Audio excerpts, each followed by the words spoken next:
Mon métier aujourd'hui, je travaille François Pinault, je suis membre du comité exécutif pour les aspects de responsabilité sociale et environnementale, c'est-à-dire toute la partie développement durable. Donc c'est comment prendre en compte les aspects sociaux et environnementaux de toutes les étapes du business et des marques de PPR.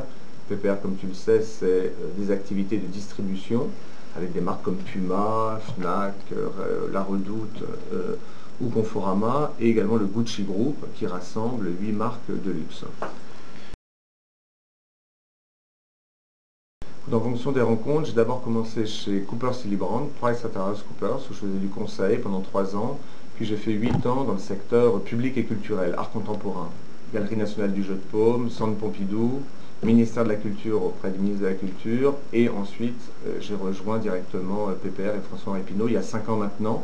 D'abord sur des missions où j'étais directeur de la communication et depuis 2007, directeur de la responsabilité sociale et environnementale du groupe.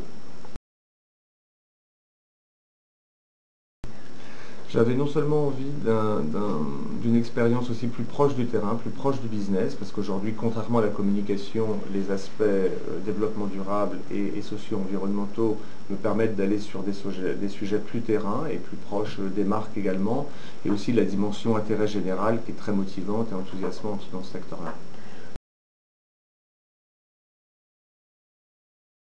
On a un groupe très décentralisé, c'est-à-dire qu'on a non seulement une équipe ici au siège de PPR, de 7-8 personnes, et on a également, j'ai également des correspondants, des directeurs de la responsabilité sociale et environnementale dans chacune des branches et chacune des marques du groupe que je viens de citer. Donc on a non seulement un certain nombre de dossiers qu'on suit ici, mais également j'anime un réseau de l'ensemble de ces correspondants. Le ministre de la Culture, Jean-Jacques Aillagon.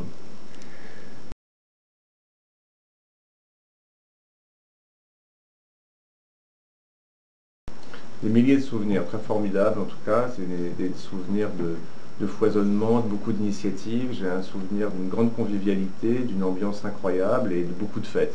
Mais surtout, j'ai aussi le souvenir de l'association sur la promotion de l'art contemporain breton qu'on avait créé, qui s'appelait Pumart. J'espère qu'elle est toujours vivante, en tout cas qu'il faudrait faire renaître de ses cendres.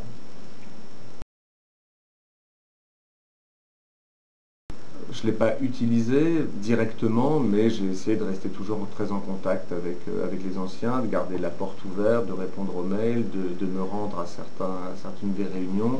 Je suis aujourd'hui partie de l'International Advisory Board et de comme ça garder un contact avec l'école, en tout cas régulier. Donc oui, il y a des échanges en tout cas continus depuis mon départ.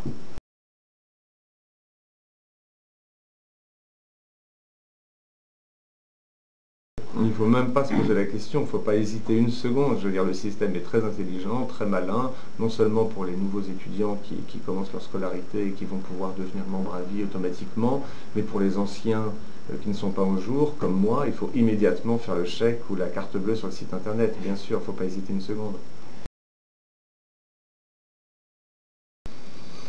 Un message, oui, même presque un conseil, j'allais dire. Il faut toujours garder sa porte ouverte, en tout cas, et de différentes façons pour les anciens élèves et pour les anciens de l'école. Je crois que c'est très important.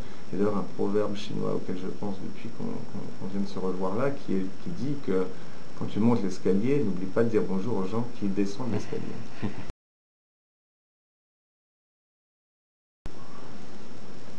Pas vraiment que, je veux dire, ça semble d'une grande banalité, mais qu'ils soient eux-mêmes et qu'ils suivent vraiment ce qu'ils ont envie de faire.